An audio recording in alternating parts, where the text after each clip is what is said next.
If you're somebody who's a speaker or you want to be a speaker, this is the episode you want to watch because I had Miroslav Bardovic here and he's been speaking all over the place. I mean, like TEDx stages, like, I mean, just everywhere, right? And what I love is the power of presence, right? He talks about how you use the power of presence to own the stage of communication. And he is so different than anybody I've had on the show when it comes to speaking and how he does it and what he does to connect with the audience. If you're a speaker, I think you're going to want to pay attention. This was really, really a phenomenal conversation. And I wasn't sure where it was going to go at first because I didn't know what the conversation would be about. But once we started like talking and we talked about what he does and how he does it, I couldn't stop talking to the guy. So I can't wait for you guys to listen to this. Absolutely phenomenal. Here we go.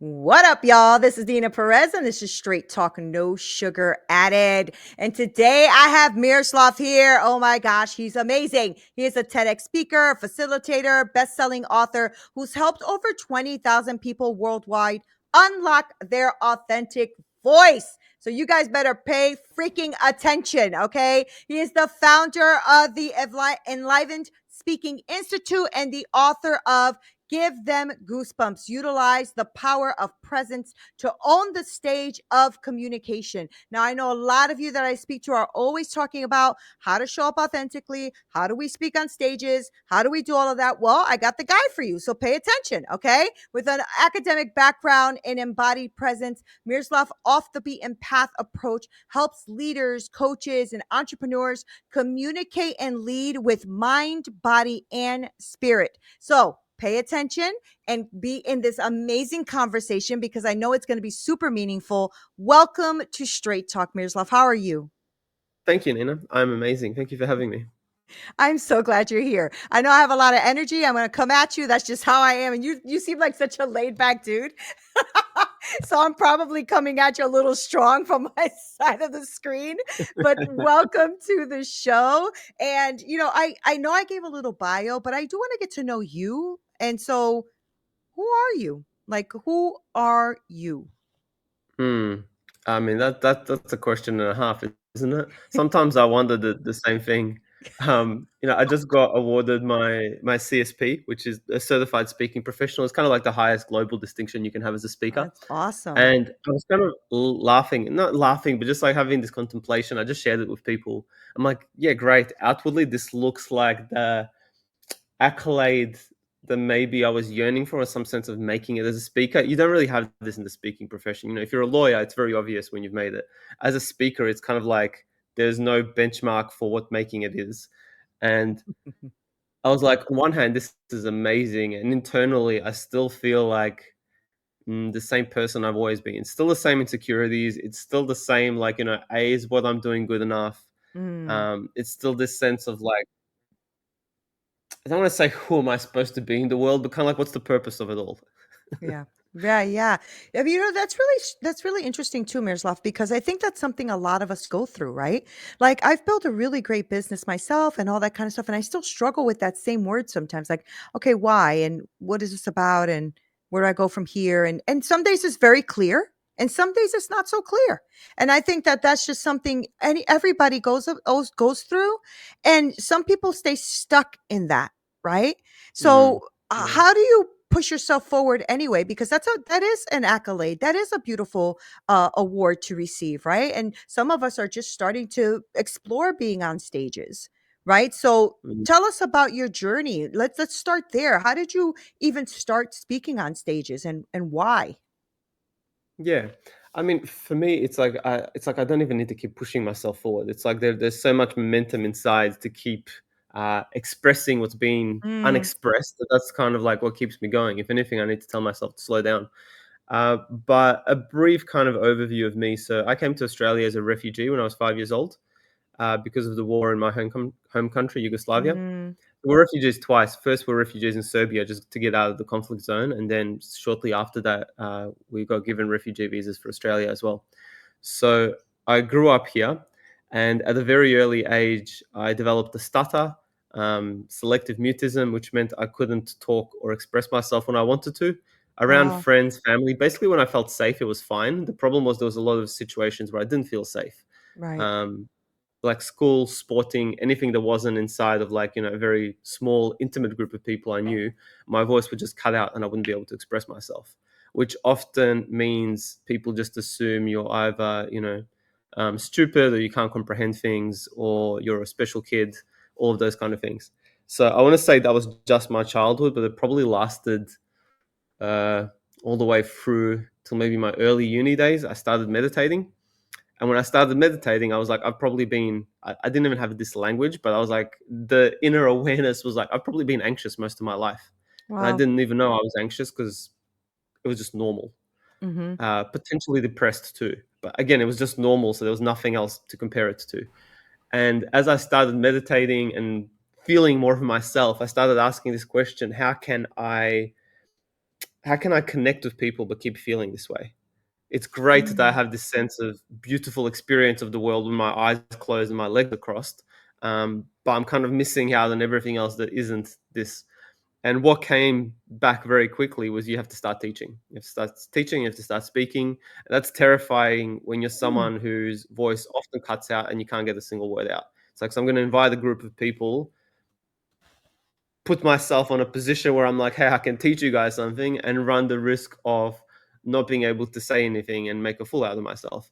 And even my teacher at the time, like, he didn't know what I was going for internally, but he looked at me and he's like, you're a teacher, you have to speak. Wow. And eventually when I did start doing it, it was like an open-eyed meditation. It's like, yes, there was a truckload of fear, but because of that relationship with meditation, it's like the fear didn't stop me. If anything, it made me more present when I started expressing myself. And I didn't know it back then, but that's now led to a lifelong career where after me speaking enough, people started coming up to me and going, whatever you're doing is very different than what I'm used to seeing on stage, and I want Mm. to learn from you. Um, and more recently, it's become other professional speakers reaching out as well and saying like, okay, we can see that this is not what we've been used to as well. So it's been a fascinating journey, and I feel we're not even at the climax of it as well. Yeah. So tell me a little bit about what it is you speak on stage about. Is it the mind, body, spirit? Like, tell me about what you're talking about that people are finding, such a unique value in it. Very interested. Yeah, we could call it the power of presence, and I'll put this in two different ways. Uh, in the more corporate space, what I do is support people to create rapid trust. Mm. Now, any relationship you have in life is going to be based on trust. If you're in business and you want to make sales, that comes down to trust. If you're in leadership, how well the team around you moves and executes is going to be based on trust. Like everything moves at the speed of trust. If you're even in a romantic relationship, nothing really happens without trust. Right. So when we break down trust on a interpersonal level, it's like there's a couple of things that we as humans relate to very quickly. One of them is presence, and the other one is authenticity, the capacity to express what's really going on for us. And sometimes we might not like what someone says to us, but if we can feel their authenticity, it's like, I can trust this. I might not like it, but at least I can trust them now. As Yeah. opposed to when people are people pleasing or trying to say the right thing or, playing the manager or whatever the thing is. It's like, Hmm. yes, Hmm. we're following a process, but we're breeding a culture of distrust inside of that process following. How did you I discover hope that that answers your though? question. I'm just wondering, like, how you discovered that, right? Because you're talking about like embodying that, right? Embodying authenticity, embodying like who you are and all of that stuff. And I'm just really curious as to how did you start focusing on a deeper level, on a more conscious level, on a way to communicate, right? Because you came from not really communicating to really having this amazing angle on how to communicate, right? At least that's what I'm hearing as I'm hearing you speak about what you talk about, right? Because it's very interesting that you're talking about the mind, the body, the spirit, right? And how that all aligns. And then you also were creative enough to say, I can use this in corporations as well. So I'm just so curious, like how you started to learn all of those skill sets or embody all of that. Yeah. Early on, when I first started speaking, I did the usual thing. I spent hours stressing about this thing, wrote it all down. And when I finally managed to get it out, I was like, I can't use this. If I'm going to teach people to be authentic and to meet the moment and to be intimate with life, I can't memorize this thing and go out there and present it. I'm like, Mm. I have to be the living transmission of what I'm going to offer people. Hmm. So it was absolutely terrifying. I'm like, again, the stakes went up higher. It was now a talk. I wasn't teaching or training. And I just had to let myself do that. And like one of the biggest things that supported me on this path is the feedback I received. And sometimes people didn't even know they were giving me feedback. Like this Oh. one talk was in a big warehouse, kind of like in my background here.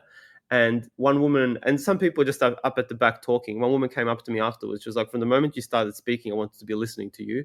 I was like too awkward to leave my friends. So I had to listen to you from the back of the room while I was pretending to engage with them. And I was like, okay, whatever I'm doing here is working. The people feel that deeply pulled when they Mm-hmm. can hardly even hear it. There's a sense of gravitating towards whatever this is. And what I discovered is a lot of that comes from how deeply we're willing to meet the moment. Mm. Like, yes, we can prepare, and yes, you do want to prepare, but when you're stepping out onto the stage, being intimate with the audience is more important than the thing you've memorized. It's just like having a coffee So with a friend. good. Like, yeah, you can have ideas what you want to talk about. And, like the higher the stake is, yes, the more prepared you are and the more you know what you're delivering. But if your friend at coffee says, I need support, you're not going to keep hammering them with a script. And it's the same Yeah. with an audience. Like you're listening and responding to where the audience is and what they need. Yeah. I mean, okay, that's brilliant, right? So you're focusing on like having this deeper, more conscious connection when you're communicating with all of these people, right? Because, if you're talking to bigger stages, with with a multiple amount of people there, how do you actually connect with them? So is there something like, is it a skill that you were trained in or something to in order to speak from the stage, connect from the stage? Because I know that happens to be something that people sell all the time, right? Connecting from the stage, selling from the stage, like all of that kind of stuff. How did you hone that in for yourself? A lot of trial and error, a lot of putting myself out there, Okay. a lot Okay. of, I want to say vulnerability, but not the kind of vulnerability that, I don't know, you see on a Facebook post, like Mm-hmm. actually putting myself out there without knowing Mm. what's going to happen. And Oh. recognizing, early on, I remember people would say, I'd be speaking to someone that might be able to put me on a stage, and they would be like, so what do you speak about? And like at this stage, I had a website, it all looked proper, and I would still say, I'm like, I don't know, give me a microphone and let's find out. And that was my process for a long time. It's like actually to Okay. step into the unknown and to find what's going to bring a natural sense of meeting between what this audience is desiring and what I have experienced or deeper relationship in that I can offer both of us to grow inside of. And I think doing that without any kind of platform for long enough, it just kind of opened up this skill set to be like, oh, there's always a living, breathing relationship that's here. Wow. Wow. Okay. So that's not easy for a lot of people though, right? I mean, Miroslav, speaking on stages, some people freeze up, that freeze, flight, all that kind of stuff happens. I like speaking on stages actually. And the minute the microphone turns on or the lights come on, I don't know, I feel like I feel at home. I don't feel nervous or anything, but that's not everybody's cup of tea, right? Yeah. And I for damn sure don't do it like you. Just give me a mic and see what happened. You know what I'm saying? Like at least I need an idea or a thought process or framework or something. So I'm just like curious, like when you're helping others, when you're showing others on how to be authentic, how to show up in their authentic presence, right?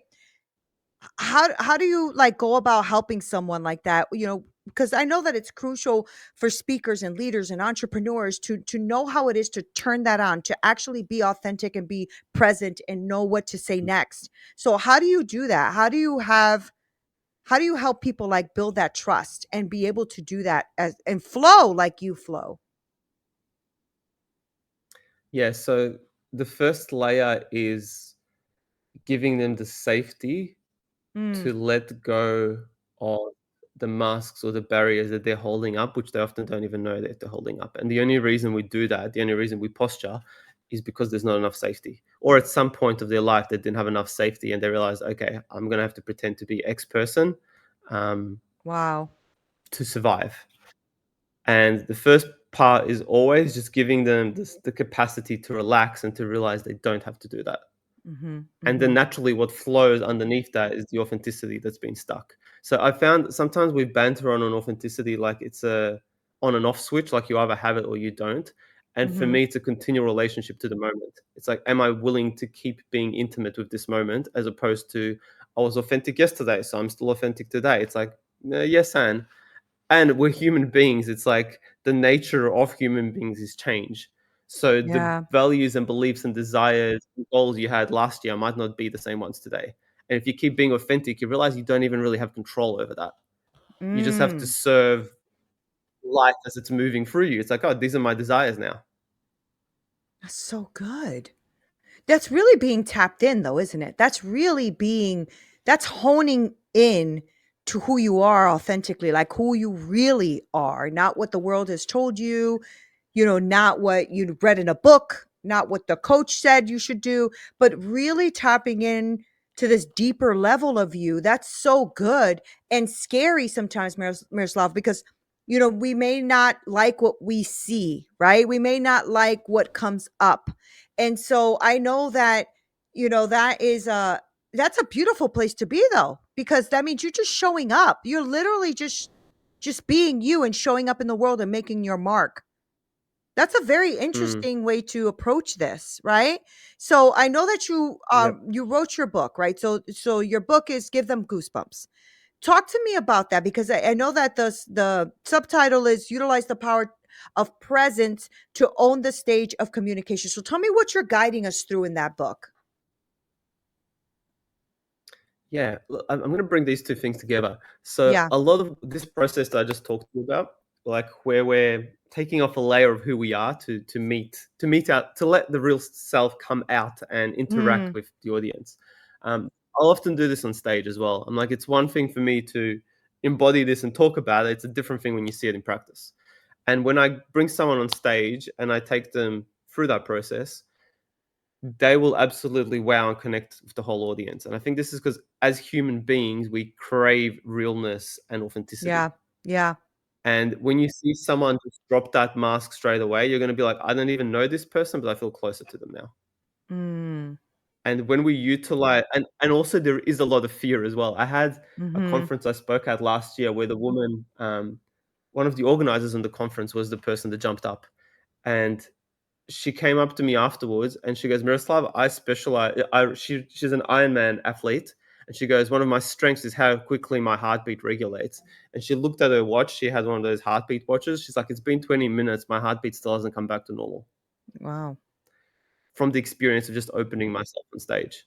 Wow. So I'm like, this is a very deep somatic shift that's happening if we're willing to do it, and also why we don't. So the book is a bit of a, if you will, a self remedy on steps you like. First, some of my story and how I went through this, but also the steps you can do to keep opening and meeting this inside of yourself. Yeah. And you know what? When I wrote the book, I thought I'd never give these secrets to anyone. Um, and at first, it was an academic thesis, and I was like, most people can't make sense of this jargon anyway.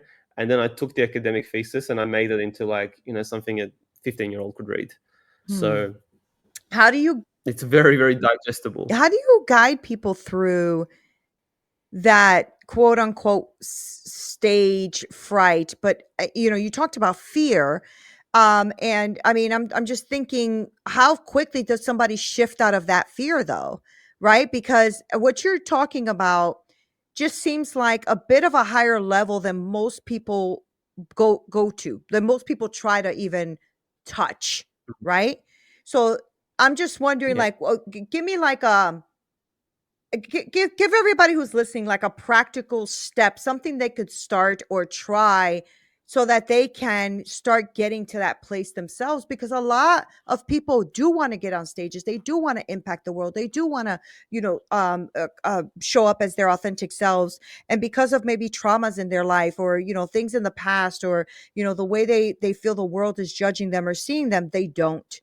And so I'm just very, very Mhm. curious about how you guide them or how you can guide us into like a first step, somewhere we can start besides picking up your book, which I'm going to highly recommend. How do we start? Realize you don't have to be perfect, and realize that vulnerability is perhaps your greatest asset. So if you're scared Mm, about starting, you sharing this message when it feels vulnerable is going to really touch people. After you've done it 15, 20, 30 times, it's going to stop being vulnerable. And then, yes, you're going to be more confident and more polished as a presenter, but you're going to lose the vulnerability mm, because it now feels natural and you know you can do it. And that vulnerability is something you're going to have to keep digging to find. And it's not a vulnerability to me is not about breaking down. It's about the capacity to be open for connection, which wow. is not a mental switch. It's an embodied experience. Like you Right. either feel someone's vulnerability, or even if they're saying, "Oh, this is a very vulnerable story," but you don't feel it. It's just like it gets even more ick in that case. So I would say like lean into that, and secondly, recognize the journey of a speaker is not to appear polished. Mm, The journey of a speaker for many of us is to recognize and recapitulate ourselves. It's about collecting the lost parts of ourselves as we open up and share to others. And you can't do that if you're sitting at home waiting to be perfect before you start. wow. Um, I had a talk many. I went to a. I went to a talk many years ago where I was very judgmental of the speaker. I didn't believe any of his stories. Heard him speak before, and I realized a part of my journey. And I already knew my path was going to be in speaking, and my intuition just got very loud at one point and was like, "Whatever you're judging this guy for, you have to stop." So I went along to his talk, and I just loved him. Like it was just a practice of like, can I love this guy even though I don't believe him? This went on for the whole time. Eventually, my mind quieted down, and it was just like, oh, he's doing the best he can with what he has. And after that, I received one of the biggest gifts I've received, which is as I was walking out of the stage, you could say, there's about 400 or 500 people in there, and this woman was walking in, and she knew me from another gig I'd done before, and she looked at me. She's like, "Oh, hi, Miroslav," and I was like, "Hi," and then she looked at me. And she looked at the stage. It was like she was looking through me at the stage, and she looked back at me, and you could see she was very switched in. And she goes to me, "You're going to be doing what he's doing." I was like, "Yeah, I know." And she goes, "But you're Hmm. waiting to be perfect until you begin." I was like, "Yeah, I know." And she goes, "You won't be. You're going to be Mm, the one that's giving people permission to be imperfect." And it's like she read a part of my soul I wasn't even in a relationship to. It's like some armor dropped off, and I was like, "Yeah, that's scary." The mhm, fact that I don't get to mhm, hide behind perfection is scary, and the fact that for a lot of us, what the world is yearning for, you could say, is authenticity, is people just being mhm. themselves. So true. It's so true. And I've noticed that more coming into this year, a little bit later of last year, is that what you said a few minutes ago is very true. If somebody is on stage and they're trying to act vulnerable or they're trying to act like they're, in touch with what they're saying or doing, you can tell from a mile away. You can tell from a mile away. You just can. Especially if you're very intuitive, especially if you're like really connected and you understand that, yeah, this person on the other side of the screen is just not being authentic with me. And that's a real thing and a real problem, right? Because what's happening now, as you probably know, is, AI is taking over the world, right? And so a lot of people are using AI to try to make themselves the next whatever, and it's sounding more like AI, not like the person. Right. So what you're talking about Mm, is different than yeah. that. You're talking about connecting with you like a human, connecting with your spirituality, connecting with your belief system, connecting with your mindset, connecting with who you are. And that is a deeper work that has to happen. Because, well, first of all, you're always with you, right? So it is something that you always got to connect to. Is there something that you do, a practice that you have, a morning routine that you do to help you stay connected to you and not fall into all of these shenanigans? And I fall into shenanigans too. There is That's an practices, honest I've answer. got a That's an regular honest meditation. answer. I love that answer. But I also find it's just about being as honest as I can be when I have access to it.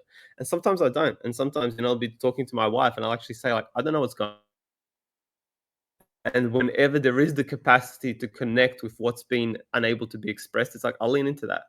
And for me, that's in both personal and professional relationships. But there's an acceptance of the humanness of like, okay, we're scared, we're judged, whatever's going on. And I just want to track us back to one other thing. What's really important is we think vulnerability looks like something you might say to a therapist. And in having trained thousands of people now, I'm like, I've realized that's not the case. For some people, being funny is very vulnerable. For Right. some people, being angry is very vulnerable. For some people, being the authority figure is very vulnerable. And usually you find your vulnerability is going to show up in the area that you need to grow in. It's not going to look like a soppy Wow. story. Like I look at some people and I'm like, we need more of your power here.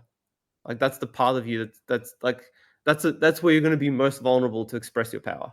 Mm. And like the book you're asking me before, that's essentially the invitation inside of it, and it's my invitation of speaking as well. It's like what the stage wants from you is the parts of you that you haven't expressed yet in your life. And when you give that to people, it's not just a verbal thing of here's something I learned. You're giving them a living transmission of what it means to hold and body and step into that, which AI will never Wow. be able to do. No, never. Never. That's why I said that because, you'll know.